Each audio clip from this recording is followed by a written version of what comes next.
नमस्कार दोस्तों, मैं गवर्नमेंट बैंकर हूं और आज के वीडियो में हम जानेंगे कि किसी भी चेक की पेमेंट को स्टॉप करने के लिए हमें कहां कंप्लेंट करनी होगी और ये क्यों हम करते हैं।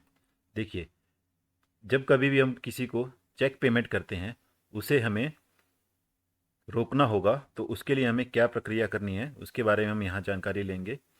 देखिए, सबसे पहले हमें क्या क्या चीज़ें चाहिए होंगी। चेक डिटेल्स हमें तैयार रखनी होंगी, जैसे कि cheque number, cheque date, amount कितना हमने डाला है और अकाउंट नंबर।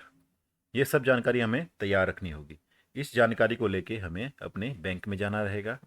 बैंक में जैसे ही हम जाएंगे तो हमें वहाँ पे एक स्टॉप पेमेंट का फॉर्म भरना रहेगा। उस फॉर्म में हमें अपनी चेक की डिटेल, आईडी प्रूफ और हाँ, ध्यान रहे कि जो हम स्टॉप पेमेंट की रिक्वेस्ट बैंक में जमा कर रहे हैं उसकी रिसिप्ट ज़रूर ले लें। दूसरा, रिटर्न रिक्वेस्ट, जैसे कि मैंने कहा, चेक नंबर, डेट, अमाउंट और स्टॉप पेमेंट रिक्वेस्ट के लिए फॉर्म हमें फिल करना रहेगा।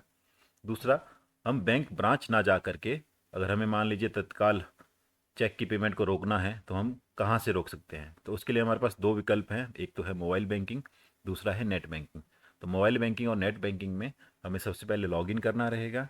उसके बाद हम चेक सर्विस में जाएंगे, वहाँ से हम स्टॉप चेक पेमेंट करेंगे, वहाँ चेक नंबर डालकर हम अपनी पेमेंट को रोक सकते हैं।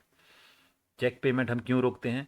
कई बार हम किसी को पेमेंट दी है, उसने गलत अमाउंट डाल दिया और हमें कहीं से खबर लग गई कि वो अमाउंट गलत है, तो हम चेक पेमेंट रोक सकते हैं। दूसरा, आपका कोई ब्लैंक चेक गुम हो गया है, उसकी पेमेंट आप रोक सकते हैं। और ध्यान रहे, अगर आप चेक की पेमेंट रोक रहे हैं तो उसकी कुछ लीगल बाइंडिंग्स भी है।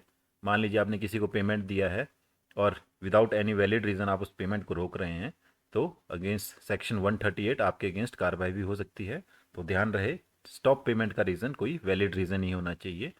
और ये सिर्फ एक फ्रॉड प्रिवेंशन के लिए एक मेज़र है जो बैंक स्टॉप पेमेंट करता है आपके चेक की।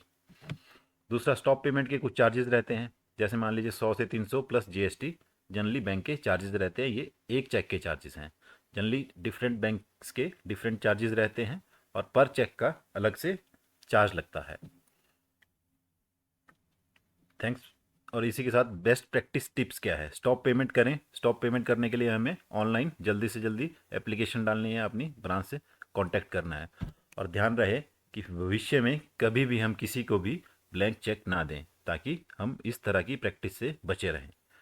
Thanks for watching. Please like, share and subscribe.